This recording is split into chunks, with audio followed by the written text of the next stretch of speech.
Assalamualaikum warahmatullahi wabarakatuh. Hello guys, we will from group 1 and we will discuss about create a syllabus, curriculum and material development.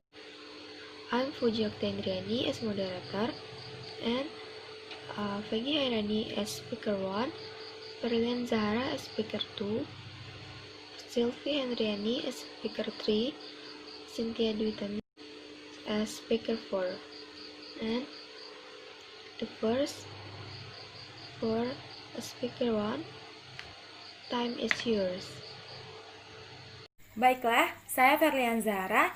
Di sini saya akan menjelaskan materi selanjutnya, yaitu tentang pembelajaran. Yang pertama yaitu mengamati.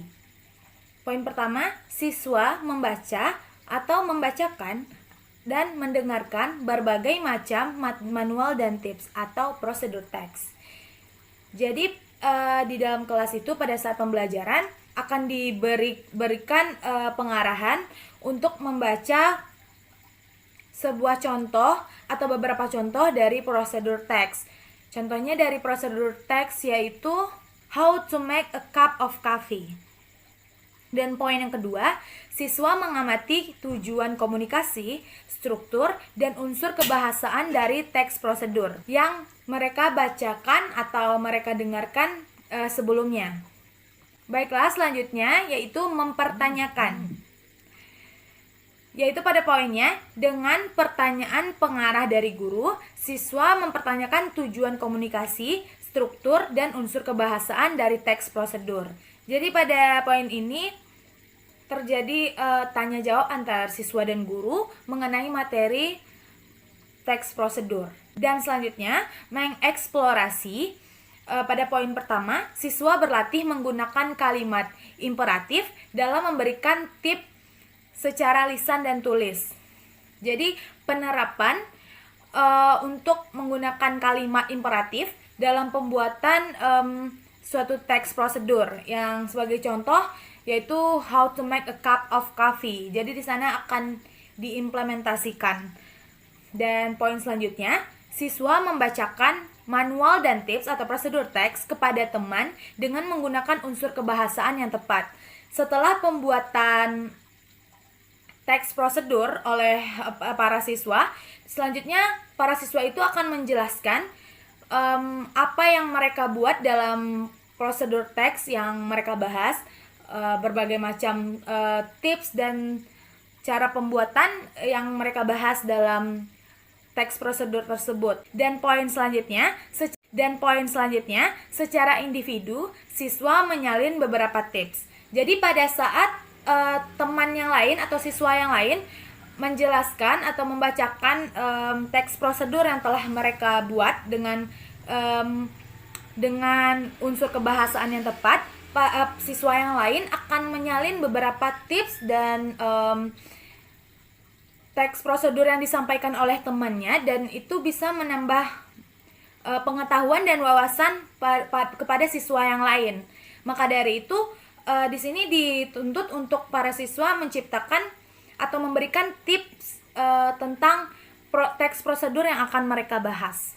Dan selanjutnya poin yang akan dibahas akan dijelaskan oleh rekan saya, Fegi. Kepada Fegi, disilahkan.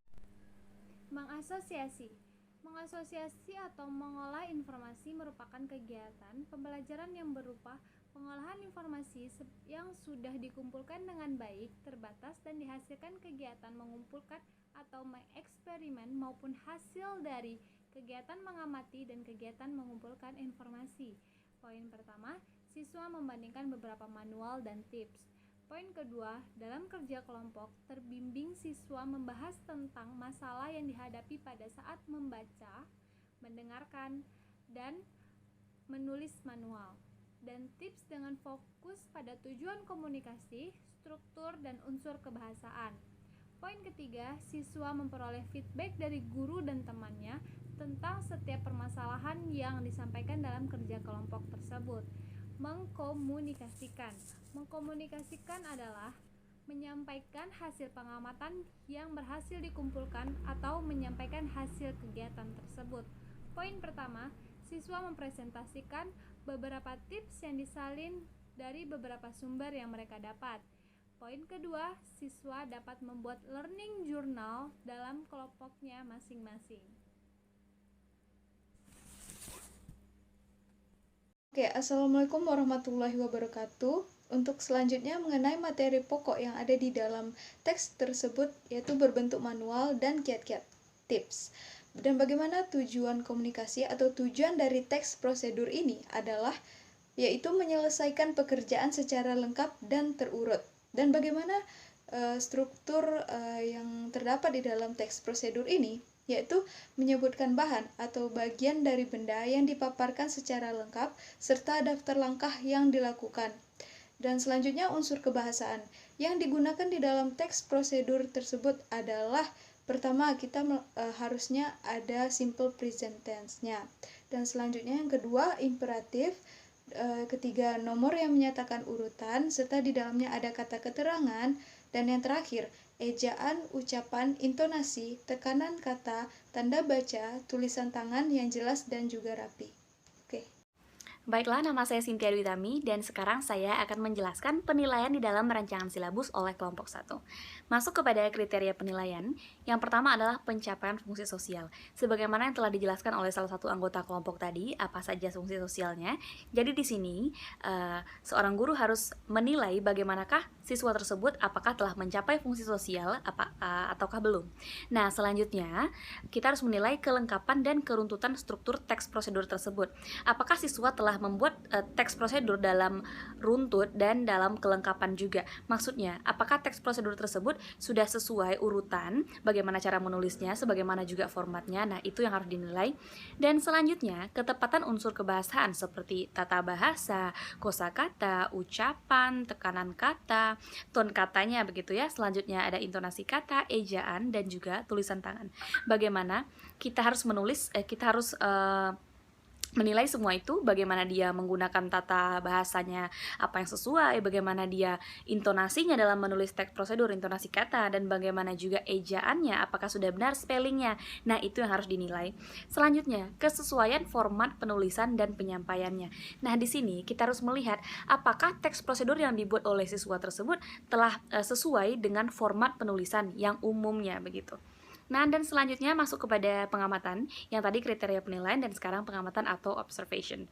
Tujuan pengamatan ini adalah memberi balikan kepada siswa, dan sasaran penilaiannya antara lain yang pertama perilaku tanggung jawab, peduli, kerjasama, cinta damai dalam melakukan komunikasi. Bagaimana siswa tersebut, kita harus melihatnya, kita harus menilainya, bagaimanakah dia bertanggung jawab, bagaimanakah dia peduli, bagaimanakah dia kerjasama. Nah, ini bisa dinilai saat dia melakukan atau mengolah teks prosedur tersebut. Dan selanjutnya yang harus dinilai yang harus diamati dalam observasi ini adalah kesungguhan siswa dalam proses pembelajaran di setiap tahapan portofolio. Ini juga salah satu yang harus dicatat ya, harus jadi catatan begitu.